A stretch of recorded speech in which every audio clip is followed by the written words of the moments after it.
Gardeners are told that compost is the key to healthy soil, but the truth is that composting takes patience, turning, and honestly, a lot of work. For many, piles sit half-finished, attracting pests or drying out before they ever break down properly. Meanwhile, crops wait for nutrients that never arrive. The good news is that there is a way around this. Instead of waiting months for a pile to mature, you can feed your soil directly with materials that break down right in place. The result is soil that grows darker, richer, and more fertile, while your plants thrive without the endless chore of turning compost. This method has been used by gardeners around the world and refined into simple practices anyone can start today. The first problem with traditional composting is that it keeps nutrients locked in a pile while your garden sits hungry. By skipping the pile and feeding the soil directly, the decomposition happens underground, exactly where your plants can use it. Instead of spending 6 months managing a heap, you can dig shallow trenches or holes near your crops and bury kitchen scraps, weeds, or spoiled harvests right into the soil. Microbes, earthworms, and fungi go to work instantly, and within weeks roots are exploring the enriched zone. One practical way to do this is to dig a trench about 8 inches deep between rows of crops. Fill the trench halfway with layered greens such as fruit peels or grass clippings, then add browns like shredded leaves or straw. Aim for about a 2-to-1 ratio of greens to browns. Once covered with soil, the material begins breaking down while moisture and microbes stay locked in.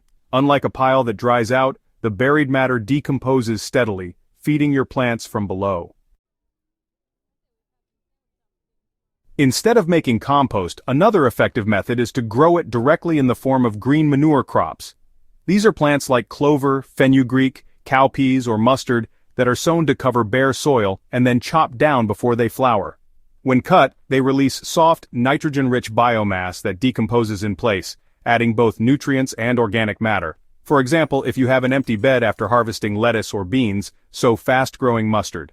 Within 6 weeks, it produces a lush carpet of foliage. Chop it down with a hoe and leave the residues on the soil surface as mulch. In hot weather, this mulch breaks down quickly, providing nitrogen that feeds the next crop. This technique not only saves you from making compost but also improves soil structure, suppresses weeds, and prevents erosion. The step is simple: grow, chop, drop, and plant again. Another way to bypass compost piles is to mulch with raw organic matter. When you spread grass clippings, shredded leaves, straw, or kitchen scraps directly on top of the soil, they form a protective layer that slowly decomposes. This is surface composting, and it creates the same humus-rich soil as a pile would, only faster and with less effort. For best results, you'll want to apply mulches in layers of 2 to 3 inches. A thick layer of straw around tomatoes, for example, will not only help conserve water, but, it'll also feed worms as the straw softens and breaks down. Grass clippings work really well around corn and squash, providing a quick burst of nitrogen. To balance out those fast-rotting greens, just mix in some leaves or wood shavings so you maintain that 2-to-1 green-to-brown ratio. This ensures steady decomposition without any foul smells, and within a season, the mulch becomes dark, crumbly organic matter that looks a lot like finished compost. Some gardeners prefer to make liquid feeds instead of compost piles. By fermenting kitchen scraps or weeds in a bucket of water, you create a nutrient-rich tea that can be poured directly onto crops. The most common version is a simple anaerobic brew. Fill a bucket 1/3 full with chopped weeds or vegetable scraps, add water to the top and cover loosely. Stir every few days, and within 2 weeks you'll have a strong-smelling liquid rich in soluble nutrients.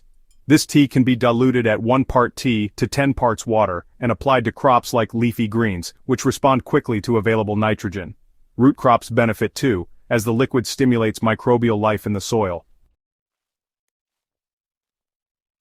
This method skips the months of waiting for a compost pile and instead transforms waste into a fast-acting fertilizer in just days.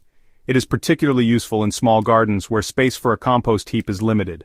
The greatest advantage of these alternatives is that soil organisms do the composting work where it matters most, underground. Worms drag buried scraps down into their tunnels, coating them with microbe-rich castings. Fungi colonize straw mulch, releasing enzymes that unlock nutrients from tough fibers. Beetles, ants, and other decomposers fragment material into smaller particles that blend seamlessly into the soil. All this activity creates the same end product as traditional compost, stable organic matter, but without ever lifting a pitchfork. For example, bearing banana peels at the base of pepper plants not only provides potassium for strong fruiting, but also attracts worms. Covering potatoes with shredded leaves instead of soil reduces labor at harvest and leaves behind rich humus. In every case, you are skipping the pile and letting the soil community handle the job. If your goal is dark, fertile soil without backbreaking labor, choose the approach that fits your garden. A trench system works well in larger beds. Green manures shine in seasonal rotations. Mulches protect perennials, and teas keep annuals fed. Together, these methods form a cycle of fertility that keeps your soil alive year-round. So if composting has worn you down or left you waiting too long for results, don't give up on organic matter. Feed it straight to the soil instead, and watch how quickly your crops respond. This approach is less work, faster, and in many cases more effective than the traditional heap. If you found these methods useful and want more proven shortcuts for soil and crop health, subscribe to Hydro Haven and share this video with fellow gardeners.